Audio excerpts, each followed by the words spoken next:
Vamos arrancando a la virtual, ¿no?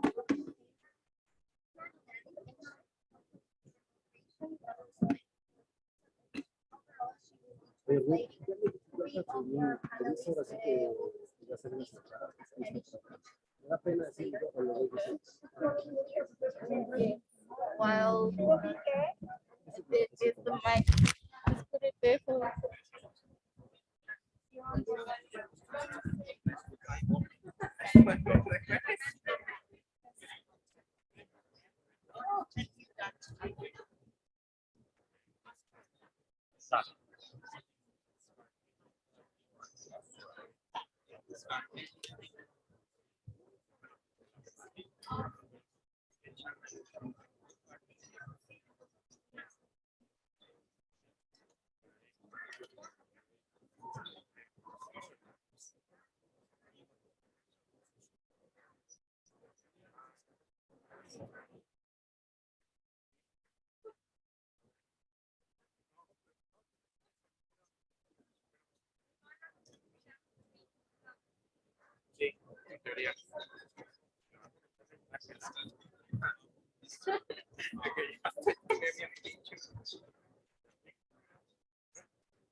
hello.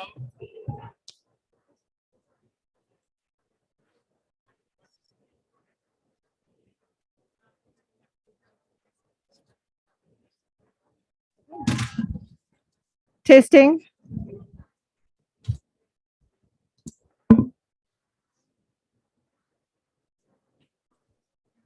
We can hear you. Thank you, Gita. Esto no es micrófono, ¿verdad? Nada más es para escucharlo de ese micrófono. Yo no escucho nada.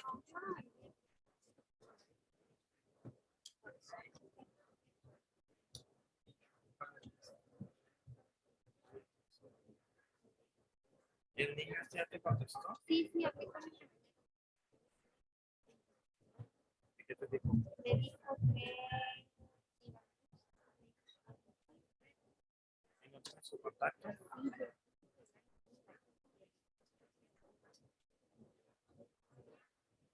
Hey.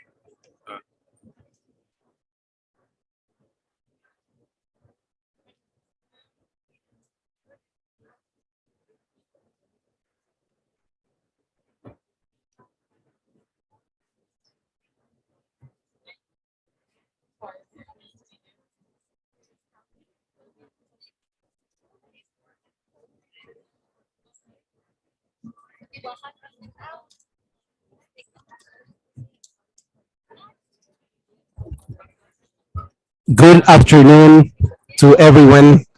Good morning in the Americas. We're extremely honored and very enthusiastic about this very important event today. Thank you for all the panelists that are here with us today. I don't know if the audio is okay. Can you hear me fine? Yes, it works. We got very happy. Hello, hello. We're very happy for having all you people today. We're going to talk about a very important topic, which is towards a global agreement on climate education and the roadmap to 2030. We're a collective of NGOs named Worldwide Environmental Education.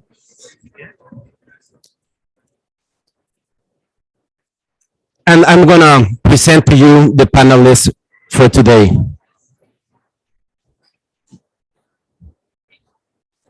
Could someone help me move the slides, please? It's not working.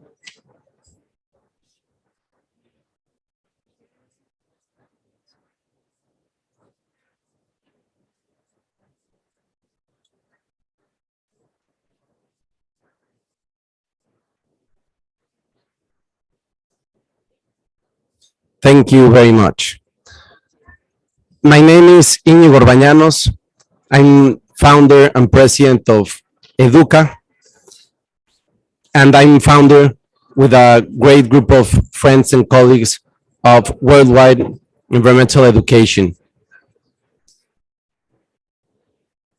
We have with us, and she's coming, I hope, in some minutes, the Undersecretary for Multilateral Affairs and Human Rights of the Mexican Foreign Minister, Marta Delgado, and she will give a message from the Mexican.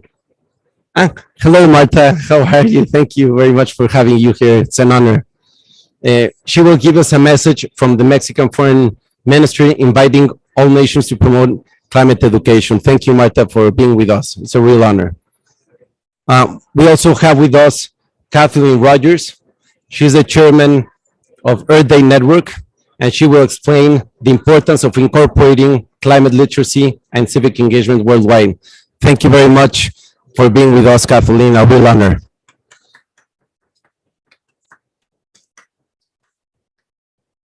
We have Luis Ramirez.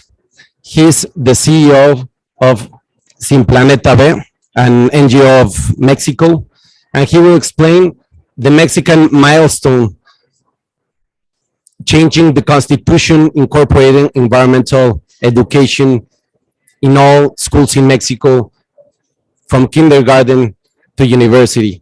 And he will explain what are the achievements of Mexico in the legislation of environmental and climate education and the challenges ahead. Thank you, Luis, for being with us. We have Montse Fonseca García. She's the director of Educa Sostenible, and she's the CEO of the collective Worldwide Environmental Education. And she will present a very important program called Schools for the Earth program. Thank you, Montse, for being today with us. Thank you very much. We have the honor to invite Mitzy Violeta Cortés. She's a member of a very important organization called Futuros Indígenas, and she will explain why indigenous people and traditional knowledge are vital to protecting the future of global biodiversity. Thank you, Mitzy, for being with us. We also have Alberto Saavedra. He's the chairman of Fondo Mexicano para la Conservación de la Naturaleza, the biggest and most important fund in Mexico related to conservation. And he will explain the impact of climate education on nature conservation and an invitation to promote a global agreement with the purpose of reinforcing the roots of climate education to 2030 at the planetary level. Thank you, Alberto, for being with us. And first of all, we want to explain who is Worldwide Environmental Education. We are a group of organizations and people who believe in environmental education as the main force to mitigate the climate crisis.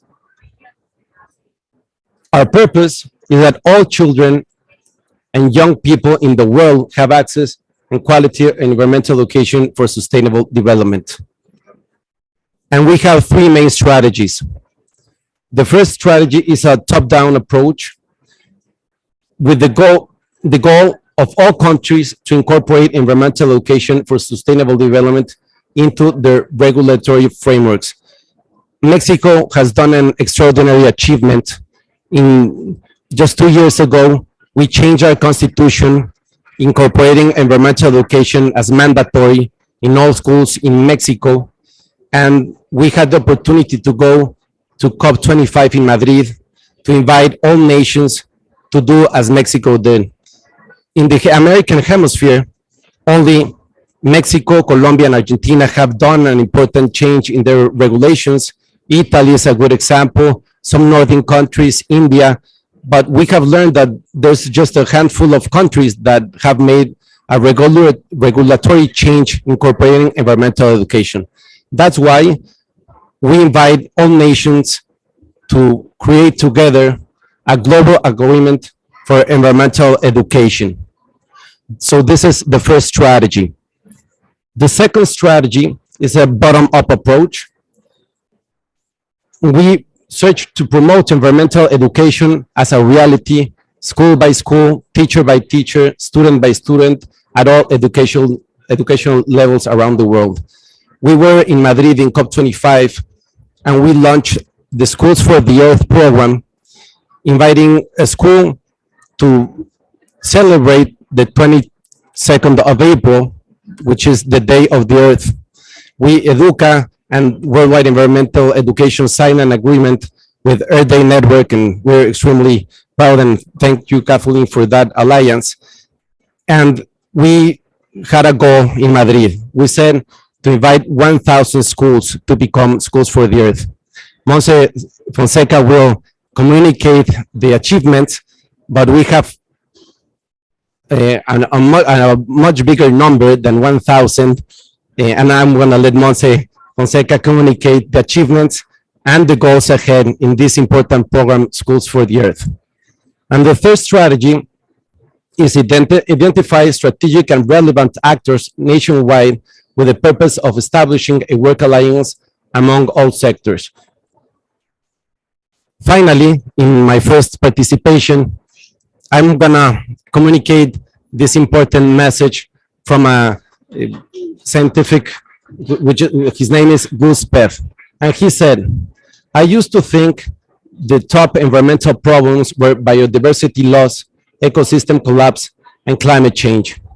I thought that with 30 years of good science, we could address those problems, but I was wrong. The top environmental problems are selfishness, greed, and apathy. And to deal with those, we need a spiritual and cultural transformation. And we scientists don't know how to do that. The challenge is for the educators. We need to participate actively in all schools around the world. And that's why we're here. Thank you very much. And now with us, it's an honor to present the Undersecretary for Multilateral Affairs and Human Rights of the Mexican Foreign Ministry, Marta Delgado. Thank you very much, Marta, for being with us.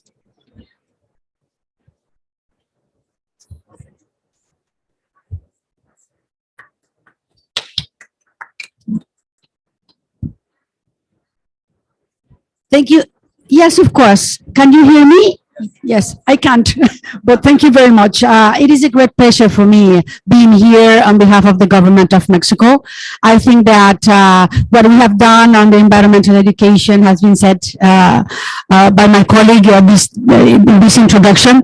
And I think that it's important for us to highlight the relevance of changing the mindset of the society. And we can do that, first of all, taking these steps towards the introduction and including environmental education on the regular curricula in every country. But also we have to, due to the speed that these phenomena of climate change has been taken in the last years, we really need also to think about how to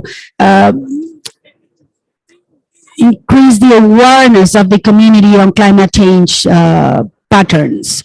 I am saying this because I have seen the last year pandemic reaction on the society is very good. Why we are able to change our behavior if we have a threat of a virus and we change, we use masks, we walked, we don't use the cars, we get locked in the houses.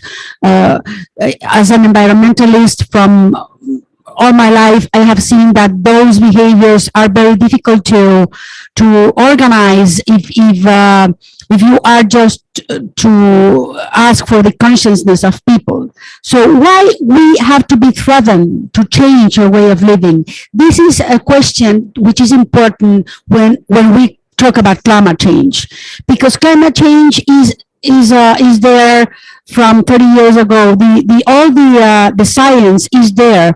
All the impacts of climate change are well known by the scientists, and scientists have been said for decades ago that the hurricanes or the weather changing is coming, and the impacts are going to be very difficult to solve or to face by marginalized communities, poor people, and vulnerable cities or vulnerable societies. So right now, I think that we have to take advantage of the lessons that we learned from pandemics, how to get the people aware of the impacts of climate change. Of course, it is now we have a better context with the child's learning in school why climate change is present and what can we do for that. And in our houses, we can do a lot of things. But my comment today, it is related to the change that we need to promote in society for the awakening that we need for climate change. I think that as a government, we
planet, give or take the few that we have, no nation is investing in climate education. In fact, Earth Day's official side event on climate education was the only one that was approved by the UNFCCC. So what do we want? Oh, and one other fact, I think this is really important, and we're coming out with a study tomorrow. No country or very few countries have included climate literacy, civic skill building, or jobs creation in their NDCs. None of them have. And our study will be released tomorrow, as well as Education International. And for those that don't know Education International, which is also a partner on this important move that we're making here today, they represent 32.6 million teachers who are now all behind creating mandatory assessed climate education, which is, of course, what we're doing here. I think on the issue of civic engagement, why does Earth Day, why do the unions, why do the teachers' unions, in fact, we have over 220 million union members signed on to our petition for civic engagement. Why? Because people need the civic engagement skills, be that requesting information, suing their government or corporations, understanding how to take on the ravages of climate change. They need those skills. And again, not a single country on the planet mandates either climate literacy, fully integrated, tested, and assessed, nor do they mandate civic engagement skills, which is why we're very, very concerned about the progress of climate literacy without that extra component. I'd be happy to answer questions later, but I know our time is limited. But I do think it's incumbent on all of us as we move towards a treaty or an agreement on climate education that we include civic skill building as part of that education. Thank you.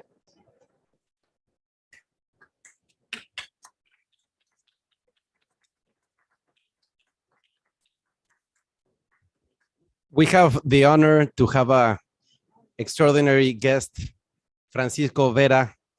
He's one of the climate heroes. He's a Colombian kid, and we'll need to learn more from our dear friend, Francisco Vera. He's just entering the panel, as you can see. And to have the opportunity to hear Francisco, it's a fabulous time. My dear friend Francisco, how are you? It's an honor to have you here with us. Please sit down and we will give you the microphone so you can give us an explanation of the importance of climate education. Okay, pero...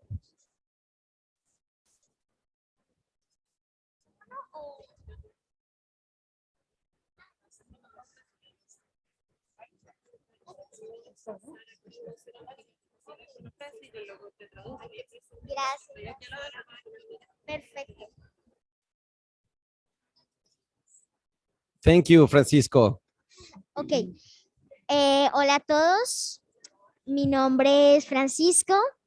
Tengo 12 años de edad y soy de Colombia.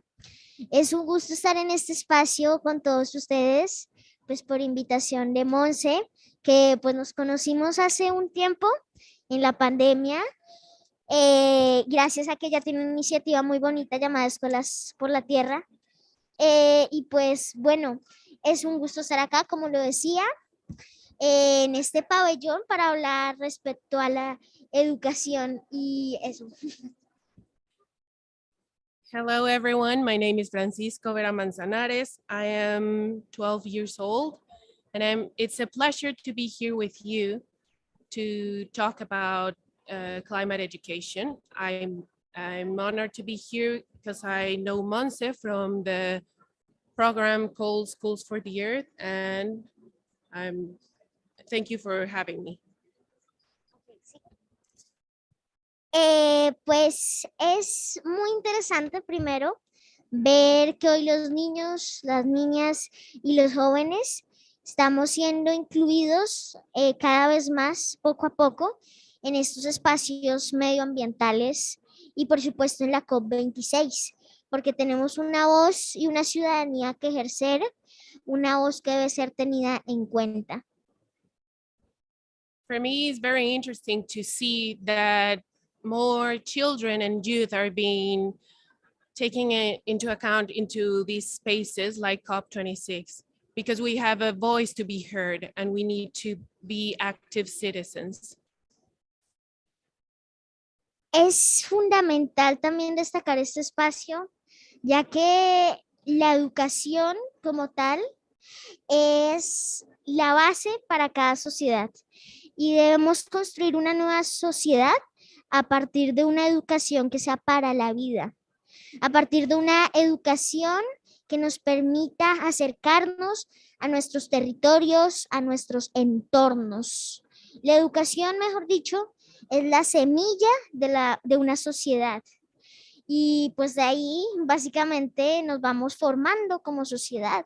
Debemos crear sociedades que estén educadas a partir de una educación ambiental, ¿no? Y también a partir de un desarrollo que ponga la vida en el centro. It is very important to have this kind of spaces because education is the basis of every society.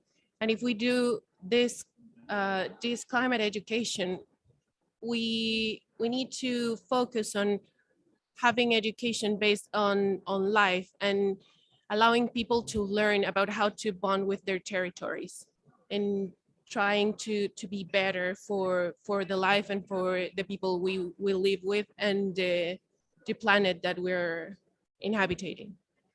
Y para aclararle a todos los adultos que están escuchando esto, que están acá delante mío y que acá también, los niños entendemos perfectamente como ustedes y creo que mucho más la problemática climática, ya que como niños no solo somos el futuro, como la mayoría dice, también somos y representamos el presente, representamos una voz de la hora en nuestras escuelas, en nuestros colegios y en nuestros territorios, claro.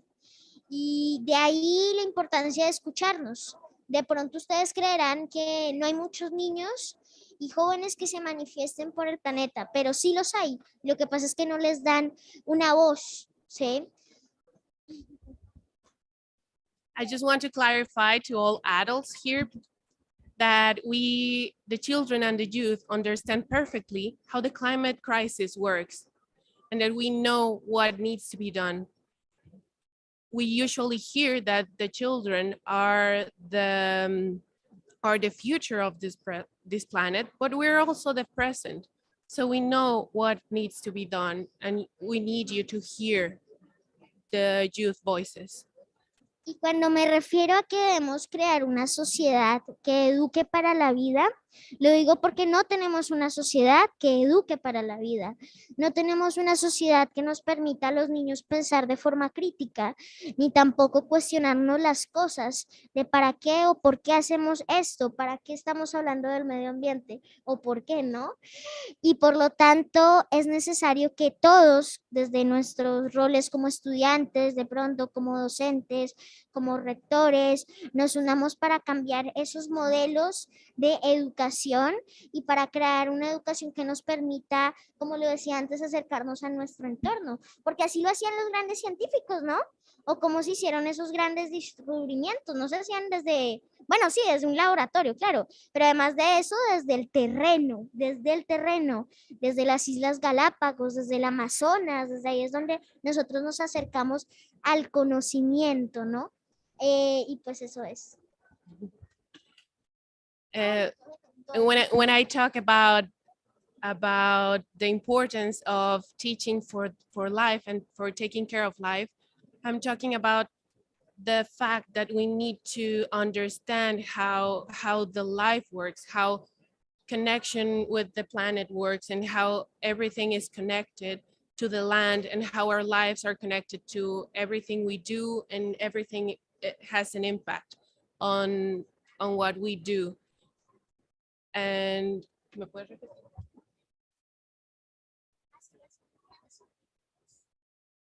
so the great scientists that we've always had in history have always worked in connection with the land and with experiments in labs, of course, but also in the ground.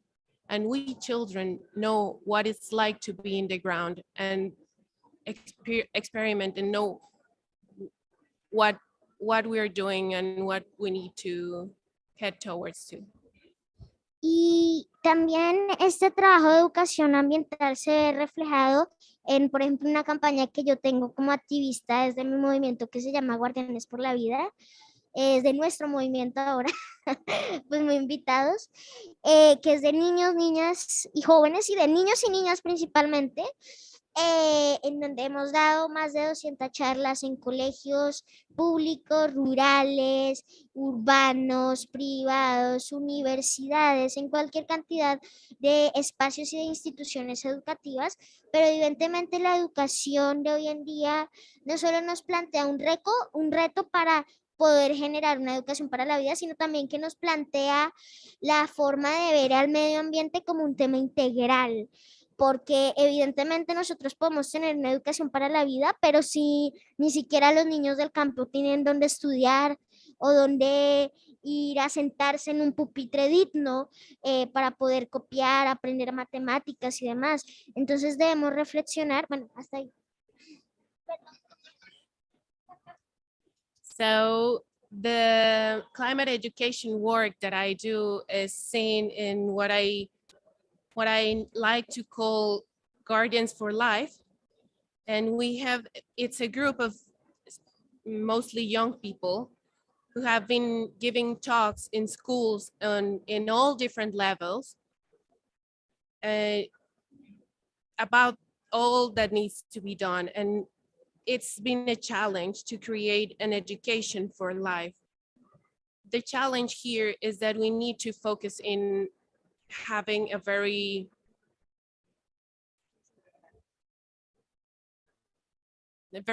integral or very global way of seeing education, because there are many factors that we need to consider in order to have quality education worldwide. We cannot talk about quality education if we still have children in rural areas who don't have proper access to education and materials in their schools. Y esto lo digo porque lamentablemente y tristemente esta es la situación que en países como Colombia y como todo el sur global, como toda Latinoamérica, en donde los niños tienen que atravesar un río, tienen que atravesar literal, o sea, sin exagerar. En mi canal de televisión de Colombia vi la historia de dos niños que tenían que pasar por una tirolesa para llegar a estudiar. Y esto no es algo, pues, que realmente los niños nos merezcamos, merecemos una educación digna, y por eso les decía que es necesario reflexionar respecto, pues, el tema social, cómo se relaciona con el tema ambiental, ¿no? Y pues ahora sí, yo creo que ya voy a ir finalizando. Eso no es lo último, pero ya. So I'm pointing this out because in the global south, in countries like mine, Colombia, I've seen many cases of young children that need to walk or to cross rivers or walk for many kilometers to get to the schools. And this is why it is very important to consider the fact that education doesn't need to be just think about environment or just the society. It has to be all together. Ok, y ya para finalizar, les vuelvo a retirar que le exijamos a nuestros gobiernos de nuestros países, como ciudadanos, que nos puedan garantizar una mejor educación, una educación de calidad, como lo dice el objetivo, creo que 3 de los ODS, y por supuesto una educación con herramientas de pedagogía y ambiental y climática, ¿no? Y pues bueno, que también, como lo dije nuevamente, lo vuelvo a reiterar, la educación es la semilla para una sociedad que va creciendo y creciendo y creciendo. Así es como estos países europeos como Reino Unido, Francia, España, toda la Unión Europea, pues son tan desarrollados porque tienen una buena educación. Y esto es lo que hay que hacer, luchar por una buena educación. Entonces, pues eso es.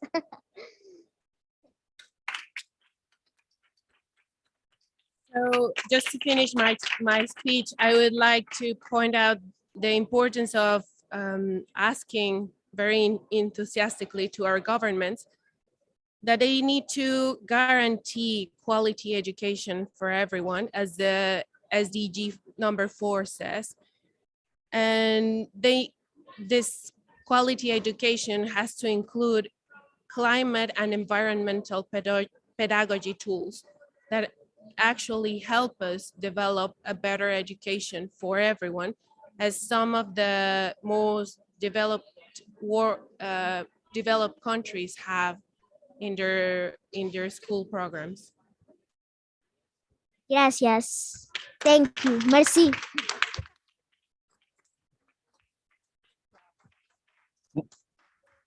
Muchísimas gracias, Francisco, por tu participación extraordinaria. Nos inspiras, eres un héroe climático y aprendemos muchísimo de ti. Es un verdadero honor tenerte aquí con nosotros. Muchísimas gracias.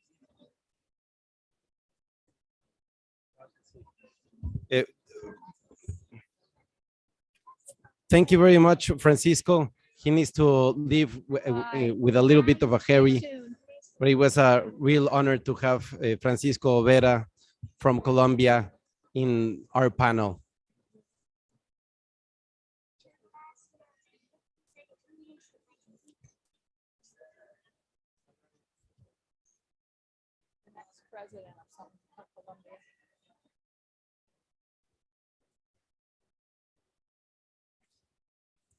And now with us, we have the honor to invite Sarah Cognic Gonzalez from UNICEF.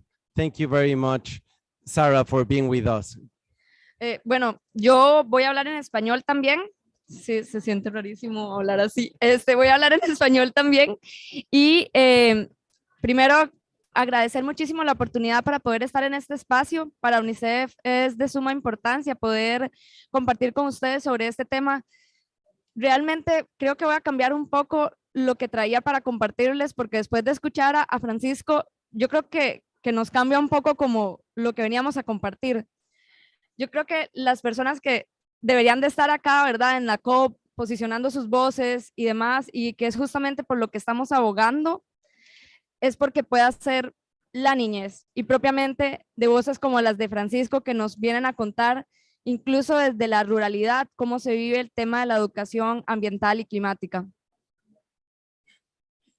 I want to thank so much everyone for being here. After listening to Francisco, I think it's very important for me to change what I was about to say, because it's very important for us to hear the youth, and especially talking about climate education. Cuando hablamos de todos estos procesos de transformación de la educación, es necesario justamente que podamos integrar voces como la de Francisco, que nos permitan reconocer la necesidad que vive la niñez.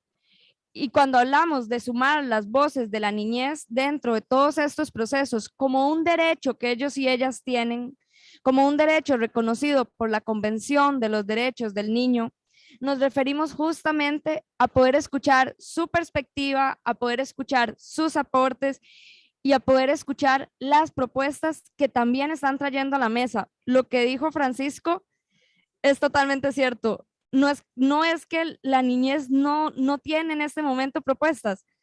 Francisco nos acaba de dar una serie de propuestas que yo creo que entre todos y todas nos toca trabajarlas. So I think it's very important to include voices like Francisco's, because this is also included in the Declaration of Children's Rights, that they have the right to be heard, they have a voice. And we all realize that the childhood, like Francisco just shared with us, has a lot of proposals that we need to hear.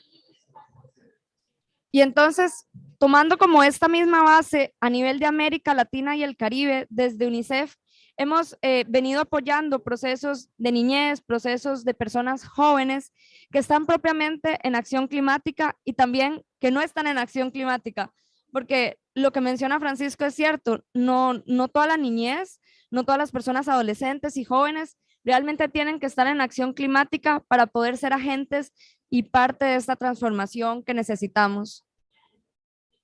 So what we've been doing in UNICEF Latin America is that we've been trying to advocate for children, and not only children who are climate activists or doing actions towards the climate, but also all children because as Francisco pointed out, there are a lot of children who are not climate activists, but are also seeds of change.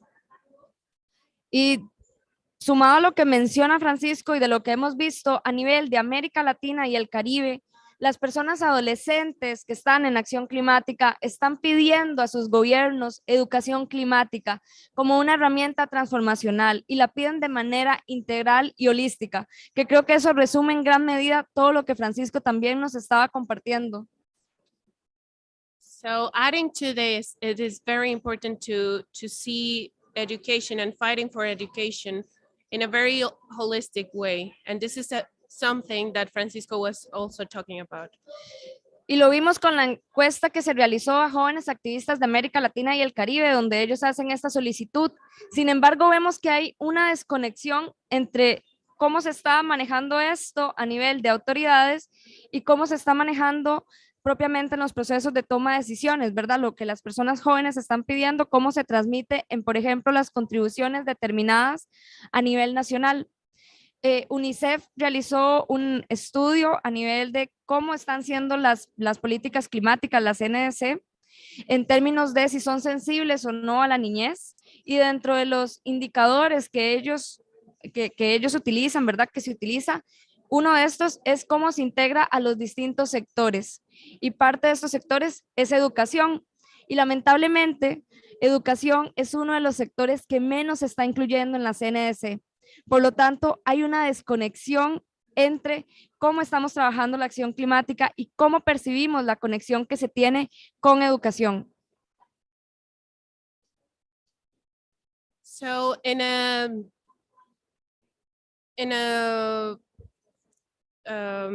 consult that was done to youth in Latin America and the Caribbean, we saw that a lot of youth are asking for climate education.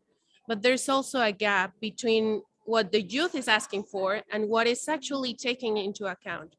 Because the politics show that they are not hearing youth voices for this. And this is also seen in NDCs that don't show a connection between what needs to be done and climate education. Y entonces es importante que justamente podamos crear herramientas que nos permitan trabajar con las personas que están tomando decisiones, sensibilizarlas de esta importancia, que lo que Francisco nos estaba compartiendo realmente se ha tomado en cuenta al momento de construir la CNDC. So this only shows the importance of listening to young voices like Francisco to build NDCs. Por eso desde UNICEF, junto con el PENUMA y también con UNESCO, se desarrolló una serie de lineamientos para personas tomadoras de decisiones para poder avanzar y acelerar la acción climática a través del sector de educación. Thanks to this, UNICEF joined efforts with the with United Nations and environmental United Nations environmental program to elaborate some regional efforts to include environmental programs. ¿Pueden poner la anterior? Y básicamente este documento lo que nos presenta es lo que vemos a este lado, que básicamente nos pone 3 entornos que tenemos que trabajar para poder construir esta educación para el desarrollo sostenible, esta educación que nos permita trabajar ante la crisis climática. Y estos entornos es poder trabajar en sinergias entre sectores, básicamente comprendiendo que educación es solo un sector que se relaciona con muchos otros sectores. So in this document, you can see that there are 3 main areas where we're working, and it shows that education is connected to many other sectors. También está el de multicrisis, comprendiendo justamente que a la niñez, a las personas adolescentes, no les atraviesa solamente la crisis climática por el cuerpo, sino que están enfrentándose a múltiples crisis. Y lo estamos viendo en este momento con la pandemia, donde la crisis incluso educativa en términos de América Latina y el Caribe ha sido algo bastante grave que va a afectar a la niñez por el resto de sus vidas. So we can see that there's also this multi-crisis approach that only shows what we've been seeing during the pandemic. That means that children are going through a lot of stuff and not only one crisis at a time. And this is very important because we need to take all of this into consideration. Seguido de esto está también el de los multiactores, el poder sensibilizar a todos los actores, comprendiendo que no se trata solamente de la niñez, de la adolescencia, sino que aquí tienen que entrar el sector privado, sociedad civil y los distintos actores que vamos a ir encontrando en la sociedad. There's also the multi-stakeholder approach that shows how important it is for us to reach everyone and really listen to everyone in society. Y de manera resumida, ya para ir finalizando, porque se me está pasando el tiempo, luego están las áreas prioritarias que se proponen, ¿verdad? Para considerar dentro de estos enfoques para trabajar en los países, que es lo relacionado a integrar todo dentro del marco normativo y legislativo, que lo podamos ligar directamente con lo que existe a través, por ejemplo, de una contribución determinada a nivel nacional. So what we're seeing here is that we also have three main areas that we need to address in order to have better policy making. También está el de poder integrar a todas las instituciones. Nuevamente, si la responsabilidad es del ente rector de educación, todos los sectores tienen que ser parte de esto.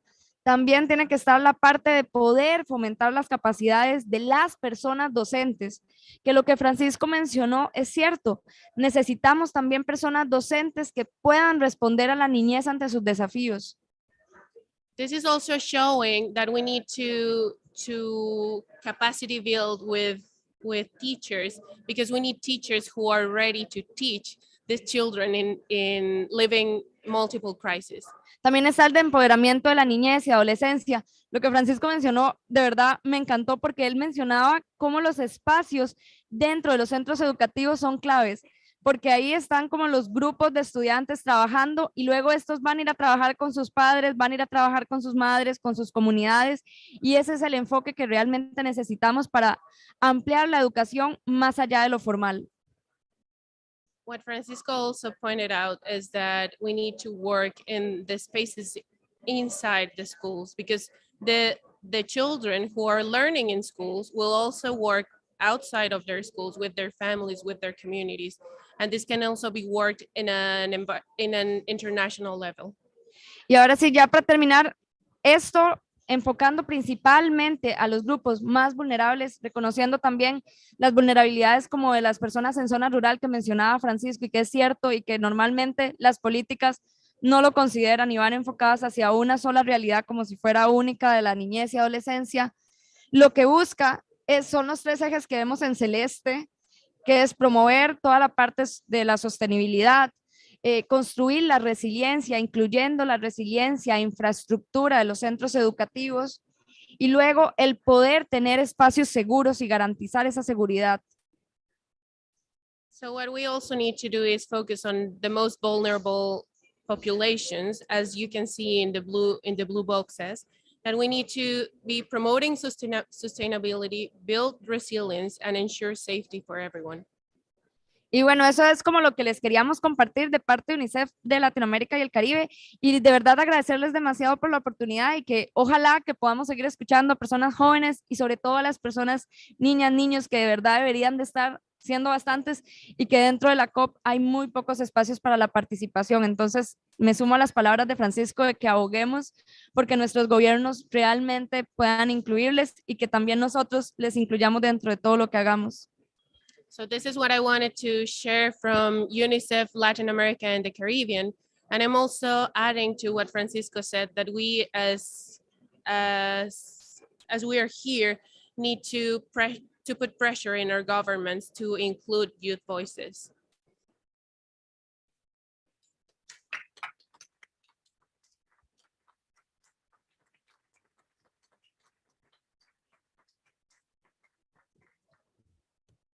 Muchas gracias, Sara, por tus extraordinarias palabras representando a UNICEF. Un verdadero gusto. Thank you, Sara, for being with us. And it's a real honor to speak in representation of UNICEF. And now with you is Luis Ramirez. He's the chairman and founder of Sin Planeta B. Thank you, Luis. Well, thank you very much for the opportunity of being here and allowing me to share the experience and just to talk about like my colleague Sarah was saying. It's like it's really important to start and like education, climate education, like in every classroom as well. Only because, like, for example, in Latin America and especially in Mexico, we have this culture where, for example, all parents are always there, like, okay, do your homework, like, what is this, what is that? So that particular process is always allowing like to maybe cover 2 generations at the same time. So that's one of the main reasons that also to explore climate education. I would like to start to acknowledge the impressive work and improvement that Mexico has done in terms of environmental and climate education. In 2019, for example, thanks to the collaboration and the impressive work between NGOs and political parties, it was possible to change the constitution in Mexico, to reform the Article the 3rd in the constitution. And it basically says that it's a responsibility of the state to provide environmental education.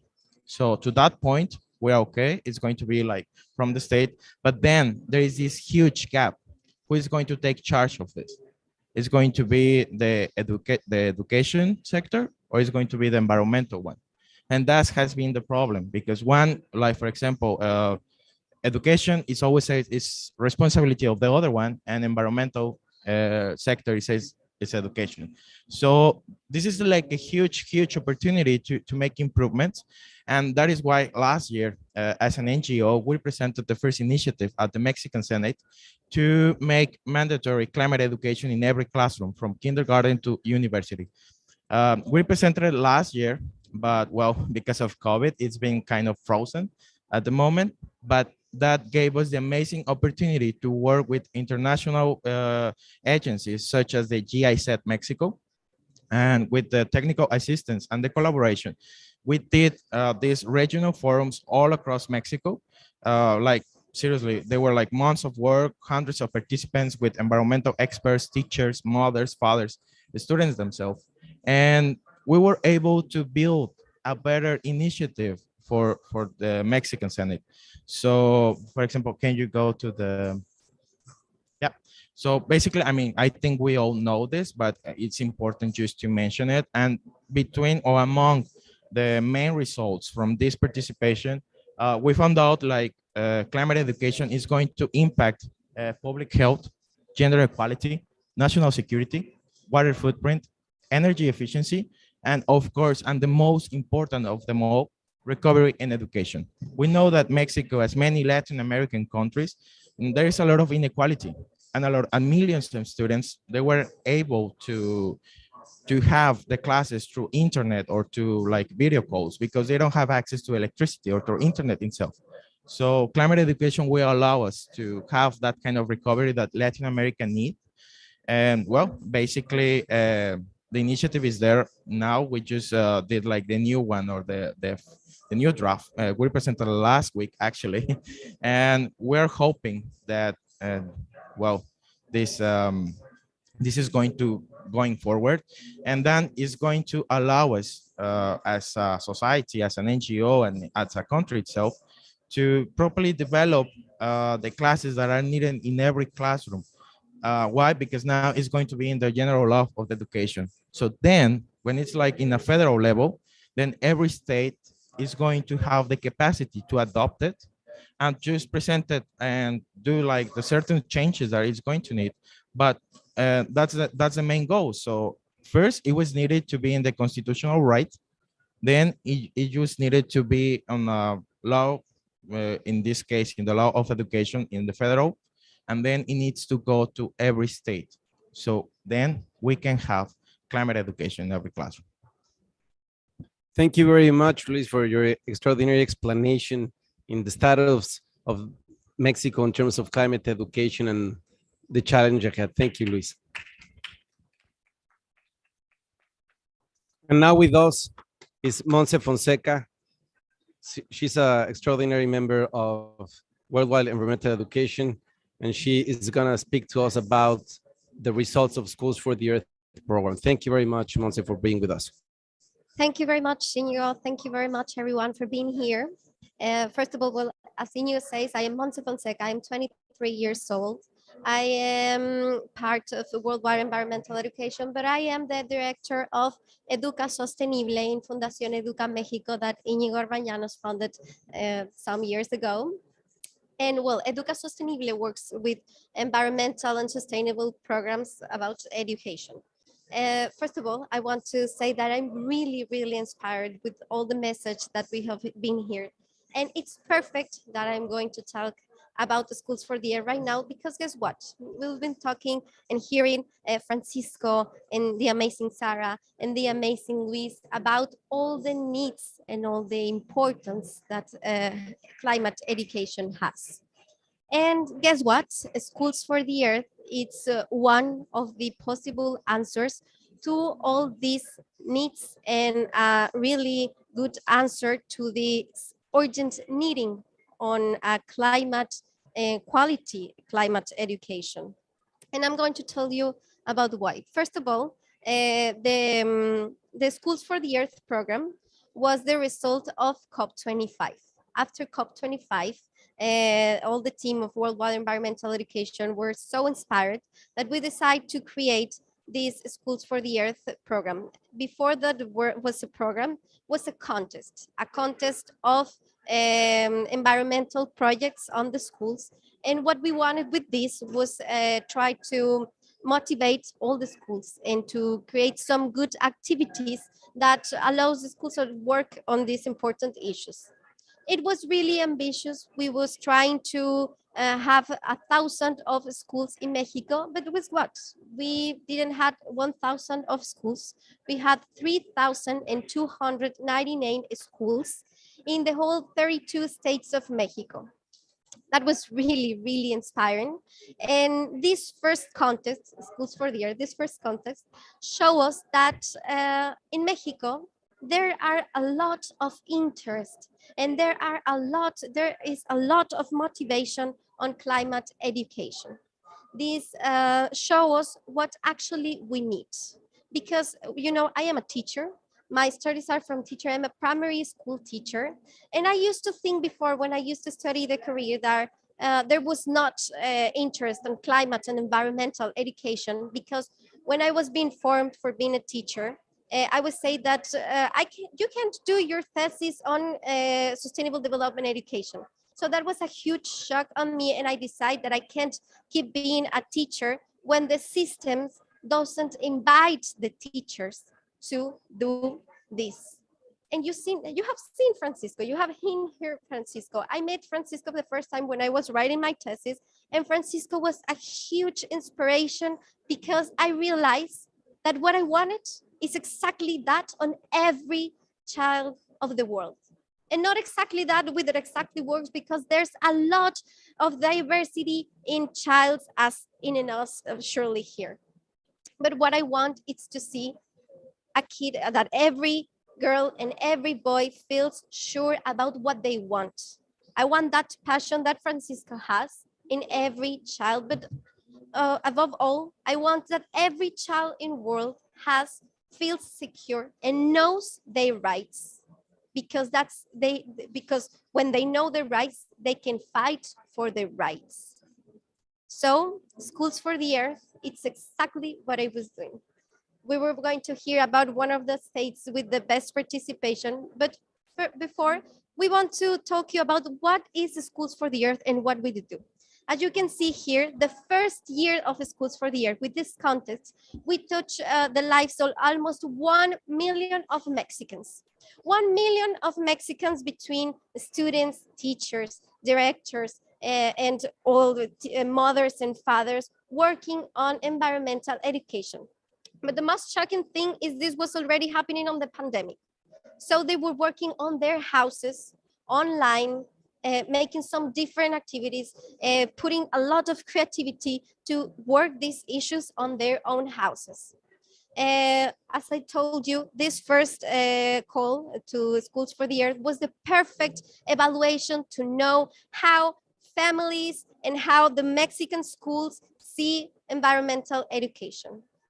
And we were so inspired that we decided to transform Schools for the Earth in a program, an integral program with not just the context, but much more than that and much more activities, but above all capacity building for teachers. Because as Sarah says, environmental education and quality climate education needs that all the teachers involved feel prepared and have the knowledge and the capacities to talk our students about what are the things that climate education has come. Because sadly, climate education, it's not just about mitigate and about what's climate change.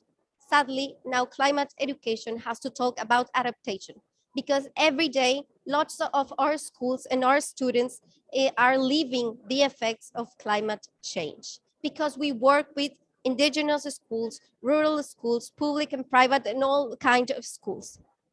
Next, please. On our second call about Schools for the Earth, we opened our call to all Latin America because we knew that the situation was pretty similar and we need to share all this knowledge and all these activities with all Latin America because it's really urgent. And guess what? We had almost 4,000 of schools in not just in Mexico, but in 18 other countries in Latin America.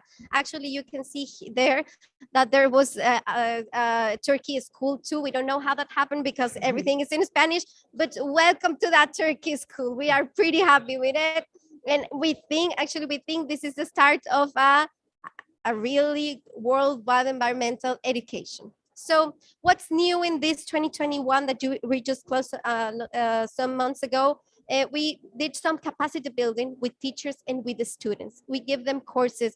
We give them some material every month. We give them some advisory forums. We give them some environmental pedagogy orientation, because we knew that climate education is not just to talk about climate change. It's teach about the change and how be part of it. So this year was even more inspiring when we knew that teachers say us, the course was great. I am so happy. Now I know how I can share this with my students. Do you have more material? And oh my God, I think I cry once a month at least when the teachers come to me and they say, I love the content that you give me and I want to keep learning about this because it's exactly what we want, but it's not enough because worldwide environmental education, we love what we do, but we actually need the help of all of you and all of your countries. And that's what we're doing here. Now, as I said, we are really inspired. And this year we decide to go even bigger. And that's what we're talking about. Next, please. We create during this year, with all this inspiration, we create the Schools for the Earth methodology.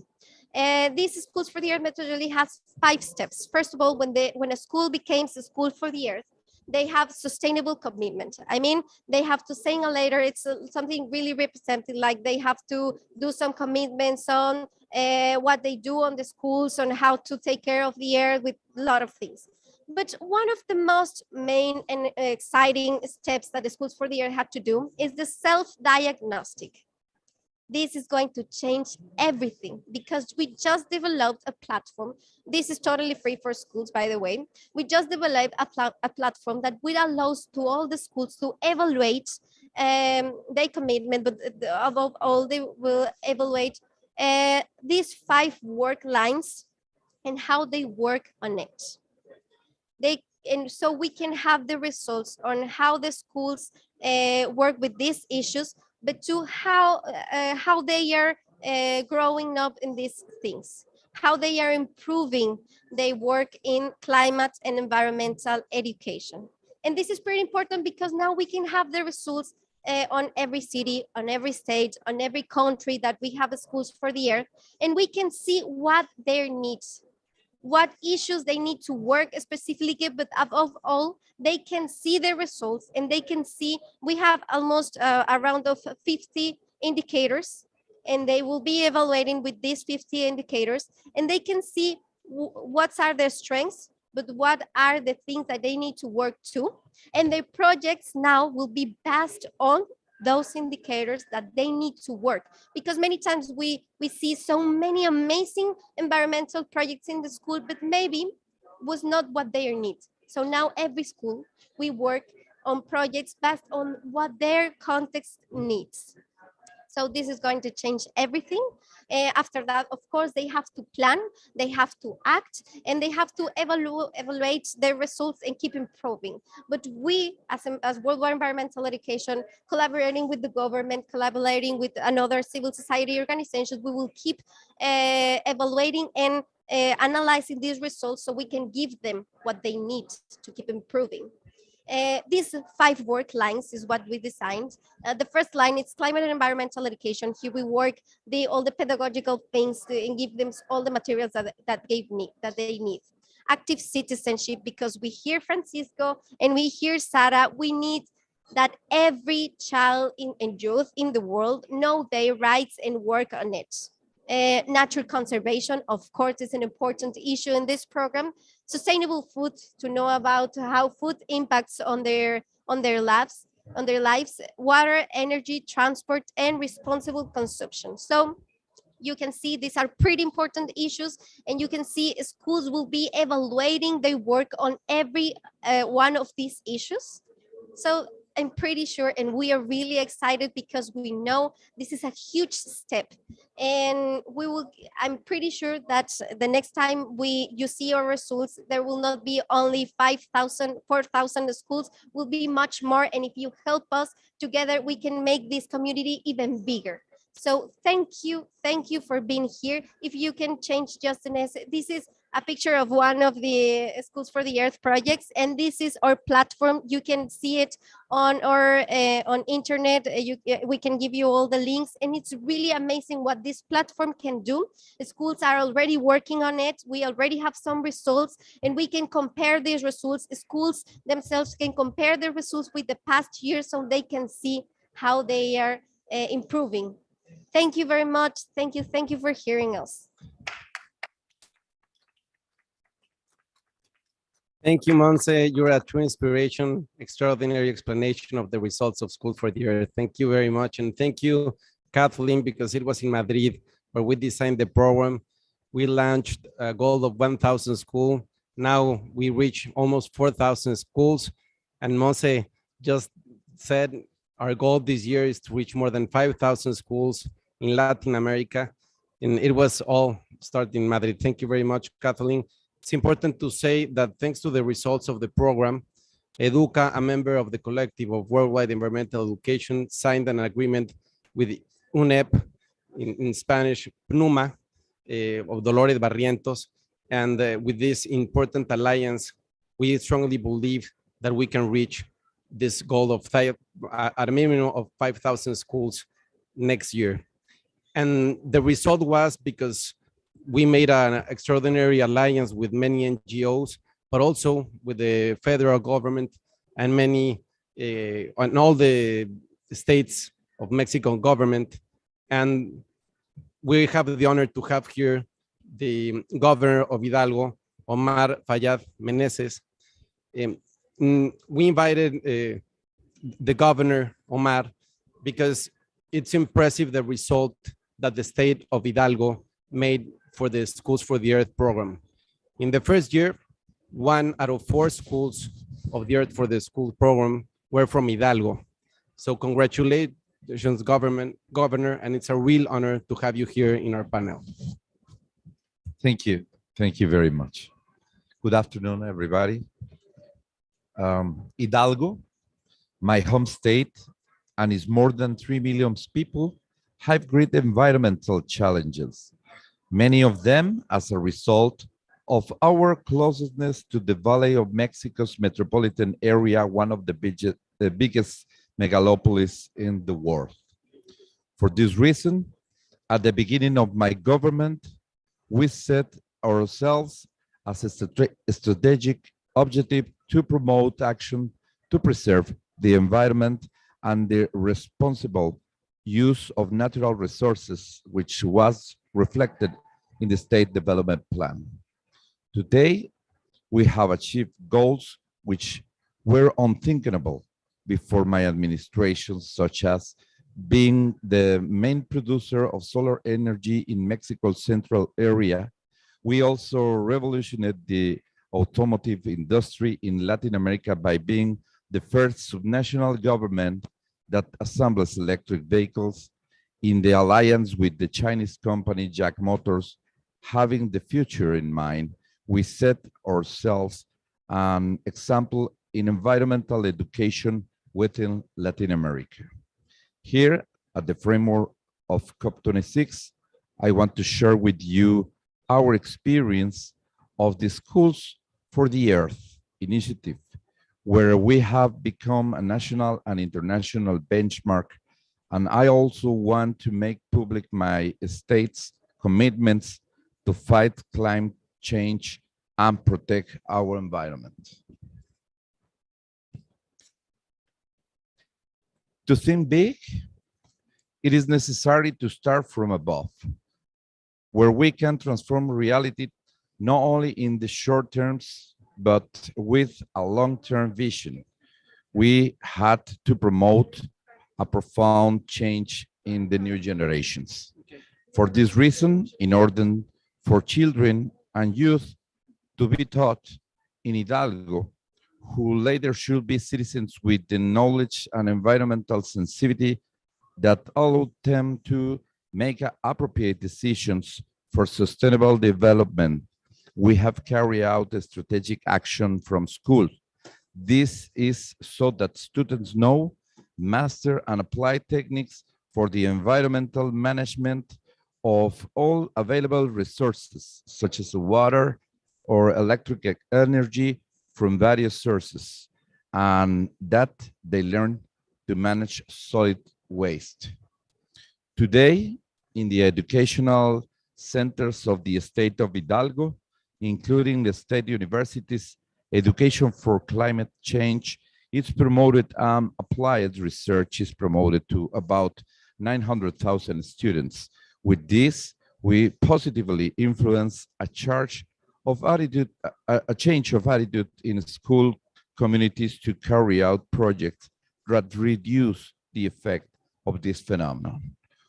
An example of this is the School for the Earth program, through which strategies and lines of action were designed so that in the educational sector of Hidalgo, an environmental education with sustainability and a climate change approach is promoted, and with it, environmental awarenesses at the educational levels through good practices, participating in sustainability programs deemed appropriate by the environmental institution, generating formal and non-formal education, public policies, I'm at providing tools on issues such as climate change and mitigation actions in accordance with the vulnerability of the different region of the state of Hidalgo. A situation that represents a great challenge because it is necessary to build a culture of environmental education at all educational levels, from the elementary to postgraduate school.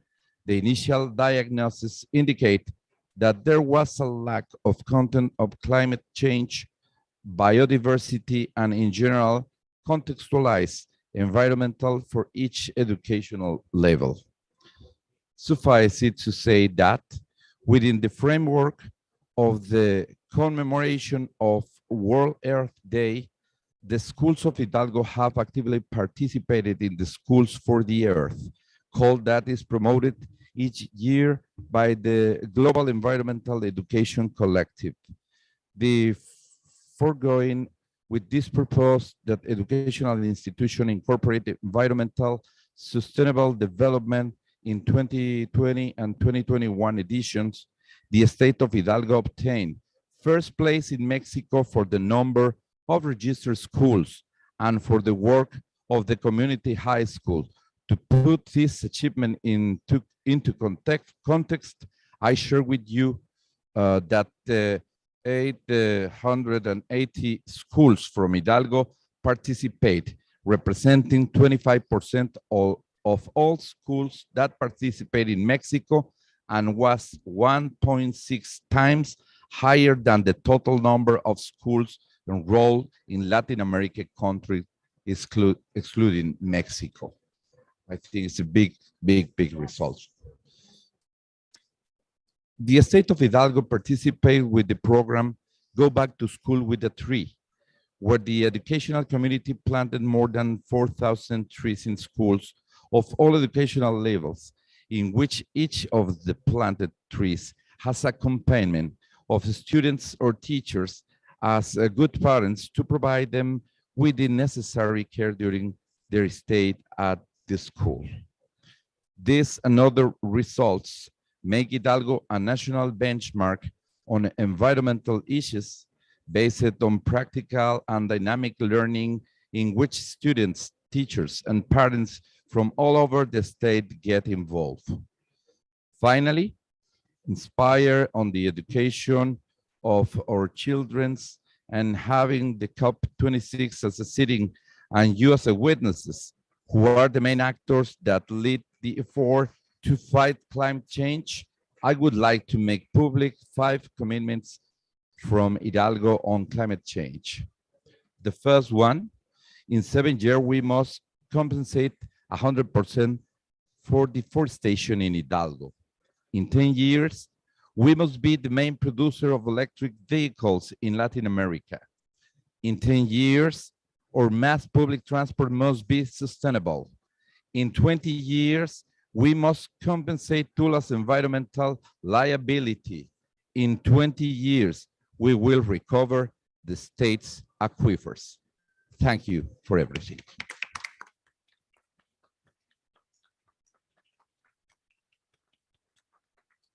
Thank you, Governor.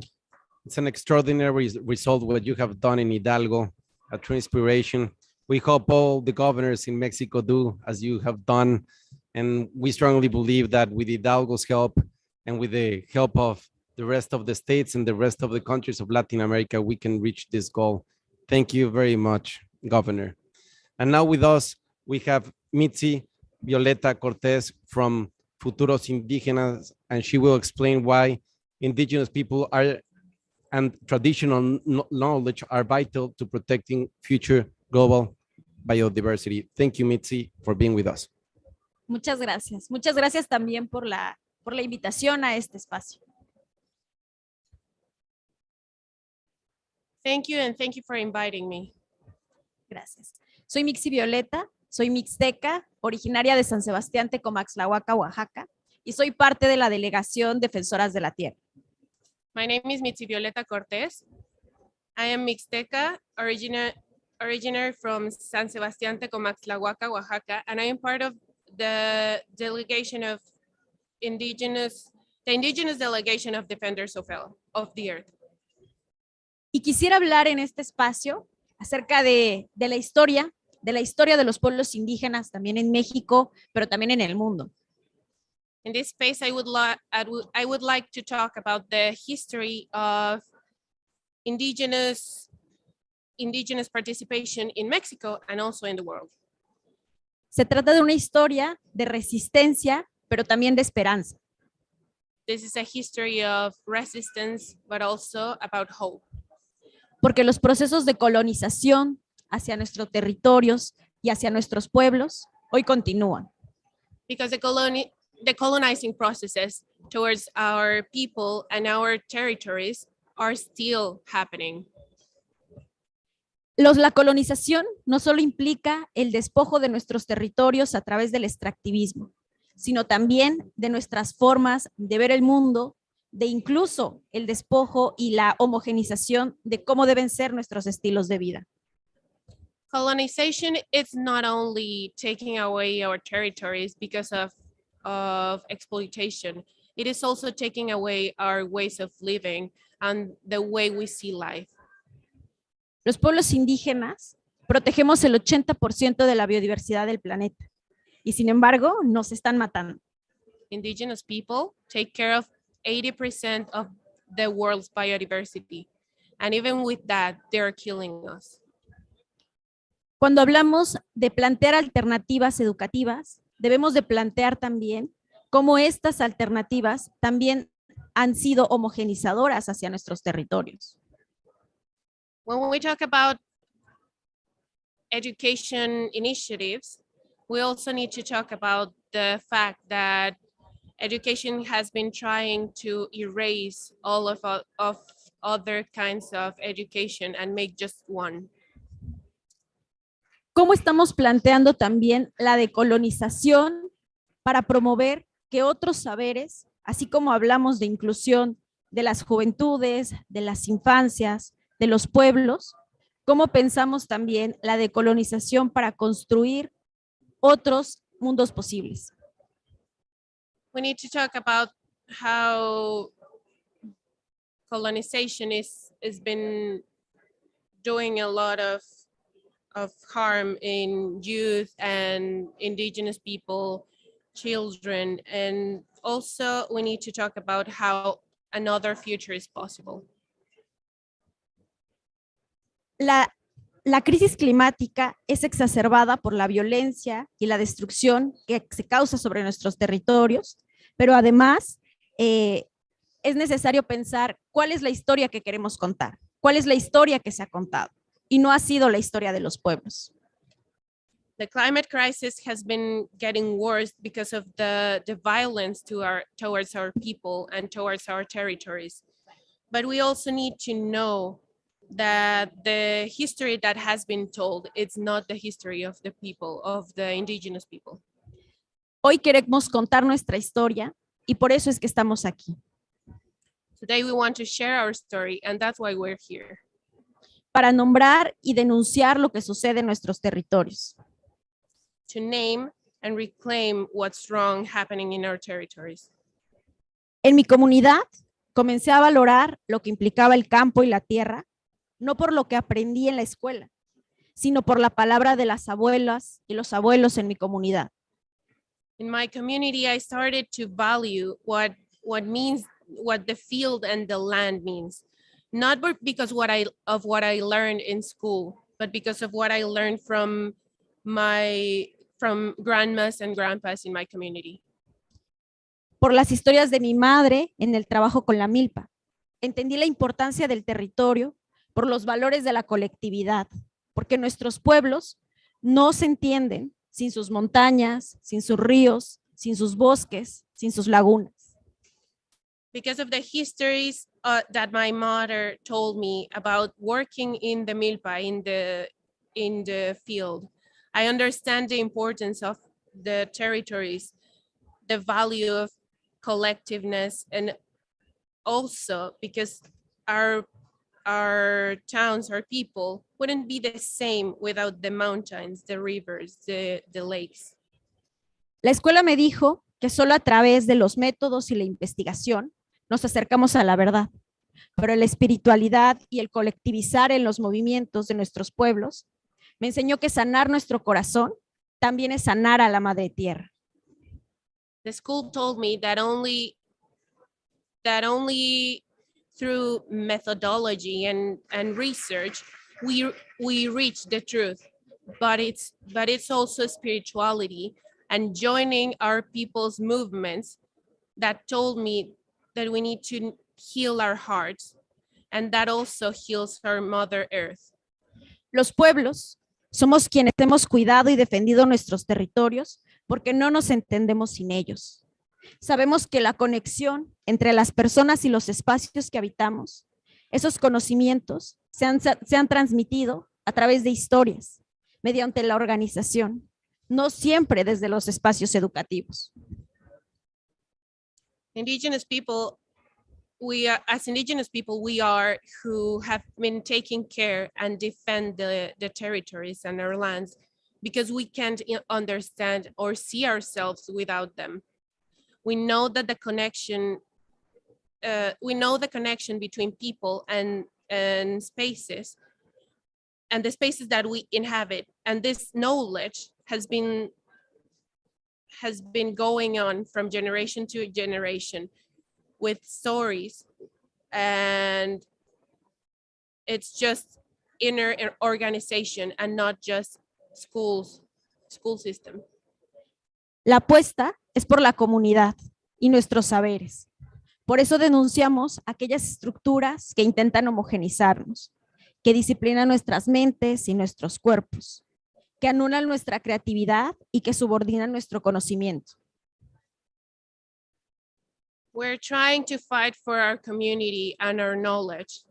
We are calling out on the structures that try to make us all the same, that try to discipline our minds and our bodies, and that nullify our creativity, and they also make us obedient to their knowledge and not ours. Para entender y comenzar a dialogar con las alternativas que estamos tejiendo los pueblos, debemos comenzar a decolonizar el lenguaje y las prácticas. ¿Qué es el cambio climático para los pueblos indígenas, para las juventudes, para las infancias? ¿Cómo lo viven? ¿Cómo lo nombran? Tenemos a muchos expertos reunidos en esta negociación, a muchas personas poderosas, pero hay muchos movimientos construyendo allá afuera, encontrando sus narrativas, para encontrar su voz y contar su historia. To begin to understand and make a real dialogue with the alternatives that the indigenous people are trying to build, we need to start decolonizing our language and our practices. What is climate change to indigenous people? What is climate change to the youth? How do they live it? How do they name it? We have a lot of experts gathering in these negotiations, but there are also a lot of movements building and finding other narratives outside of these negotiations. We are trying to find our voice and tell our history.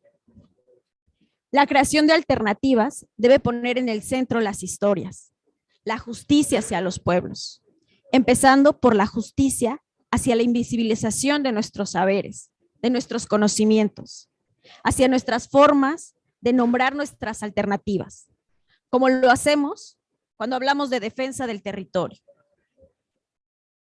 Creating alternatives needs to be put in the center, the stories and justice towards indigenous people, starting for the justice against not viewing our knowledge, not acknowledging that we know that we have other ways of naming our alternatives, and how we do when we talk about defending our territories.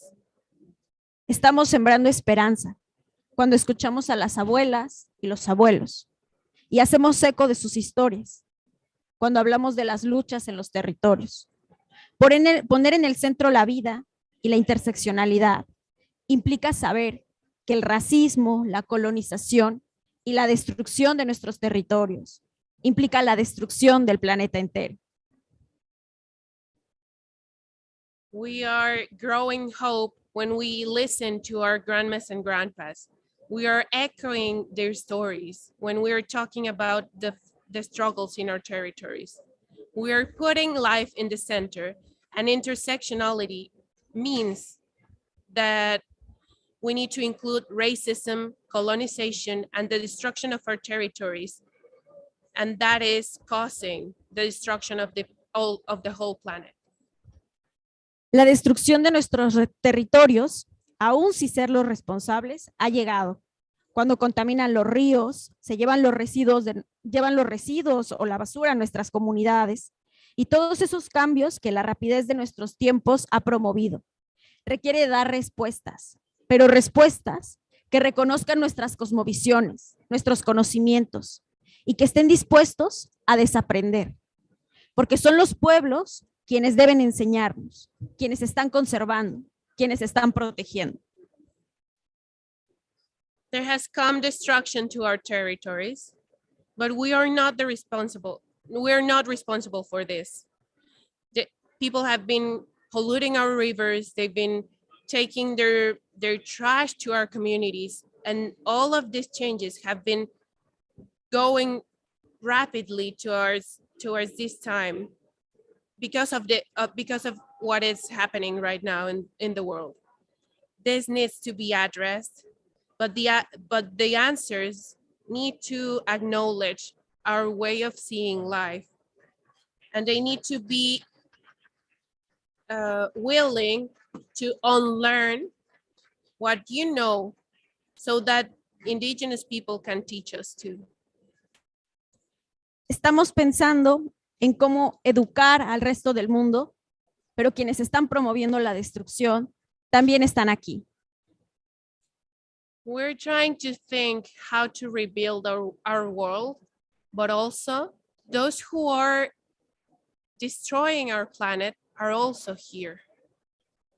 Estamos generando realmente estas propuestas que promuevan un diálogo intercultural con otros pueblos, o seguimos reproduciendo visiones homogenizadoras de los territorios.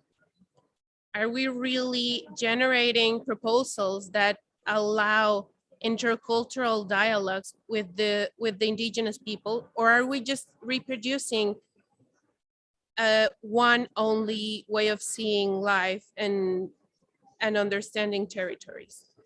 De ahí la importancia de la educación desde una visión contextualizada y reconociendo los saberes y conocimientos de otros pueblos. This is why it's very important to use place-based education and recognizing the importance of indigenous knowledge. Que no promueva el racismo y la desigualdad. This education can promote racism and inequality. Y que reconozca que es el extractivismo y son las personas poderosas las que están causando la destrucción de nuestros territorios. And this kind of education needs to address the fact that the extractive policies and the powerful people are the ones who are destroying our territories. Poner la vida en el centro implica eso, validar y reconocer que las juventudes, los pueblos, las infancias estamos construyendo y es necesario reconocerlo. Putting life in the center of this discussion means to acknowledge indigenous voices, children's voices, and youth voices. La defensa del territorio es una alternativa viva ante la crisis climática. Defending the territories, defending the land is a living alternative to this climate crisis. Y estas propuestas de educación tienen que reconocer que en la comunidad también se genera conocimiento y también se educa a partir de la colectividad. And these educational proposals also need to acknowledge that in the indigenous communities, there's also knowledge being created, and we also are great at sharing this knowledge to take care of our land. La justicia climática también debe ser la justicia para los pueblos. Climate justice has to be social justice for indigenous people too. Muchas gracias. Thank you very much.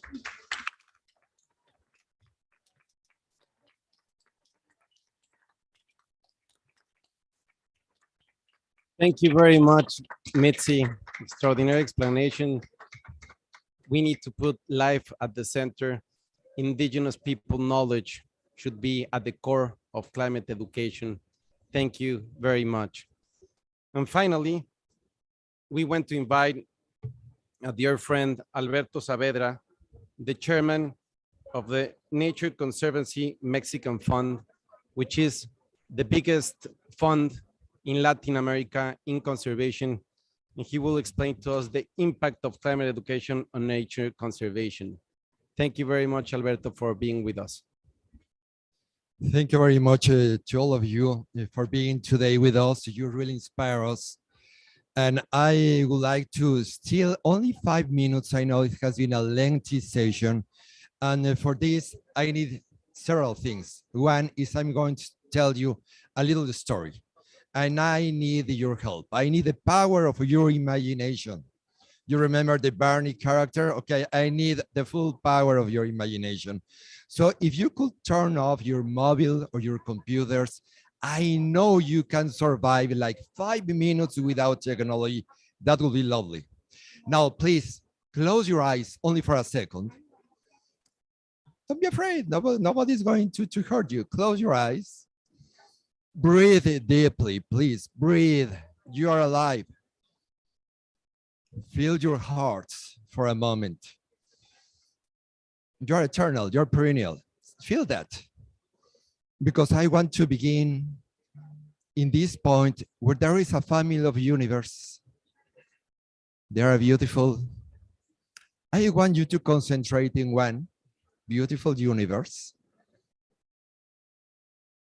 It's full of movement. It's full of energy. It's amazing.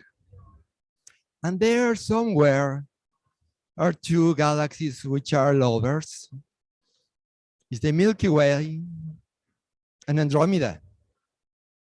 And they in a wonderful, wonderful dance in the middle of all that incredible universe. They will get each other, but that will happen in billions of years. And in that Milky Way, you know, the center is full of energy, of presence, of elements. But on the outskirts, you know, there is a tiny white star. Please imagine that tiny white star. Beautiful. And not very far away, where it's not very cold, it's not very hot. There is a stone being formed. And we'll call this little stone the Mother Earth. And it's burning, and it's moving around its star, and it's happy.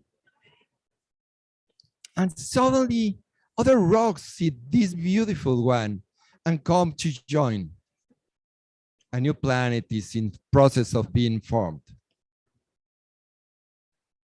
Eventually, there is another rock that sees all this process and wants to join and shocks very strongly. And it breaks up. A catastrophe. No. Now we have the moon.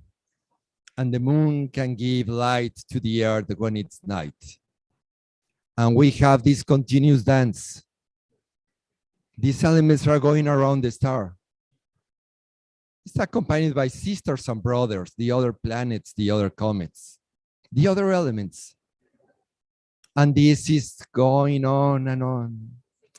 And then Mother Earth thinks, we are receiving all these elements. I have now water that came from outside. Let's form the oceans, and from the oceans, life. And life begins in this planet. It's amazing. It's beautiful. It's incredible. The planet is full of life. And I had to go very fast because we are running out of time. So imagine how this life goes on up to have these wonderful dinosaurs, big animals, beautiful trees, incredible things. And oh my God, there is a bad stone, and the bad stone hits. And Mother Earth is sad because many of those who had life passed away. So she covered that so that that life is hidden in its bowels. And then Mother Earth said, let's try again, and let's make one species aware of itself so it can protect the planet and the life so that this will never happen again. And then what's that? The Homo sapiens sapiens is born. One species which is entrusted to guard, to take care of the planet. That's us. We are the gardeners because we have the knowledge. We are aware. we can distinguish the signs, the good and the bad. And that's beautiful. And when you see this, you see the hope, because hope exists when you have awareness.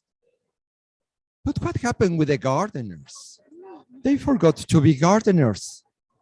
They began to get into the inner part of the planet and throw out its blood, the bodies of former lives, and to burn it. And the air is polluted, and the species begin to disappear. What's going on? Well, maybe these species forgot that they came as gardeners to love and to share. But there is no night without a morning, and the sun is rising, and new gardeners are born. It's not the ones that polluted the country. They are not the ones that discovered the power of the atom simply to destroy two cities. These kids are coming. They are a new opportunity. They are hope. And that's why we believe. That's why we believe that education of this new hope is important. Thank you very much for being with us today.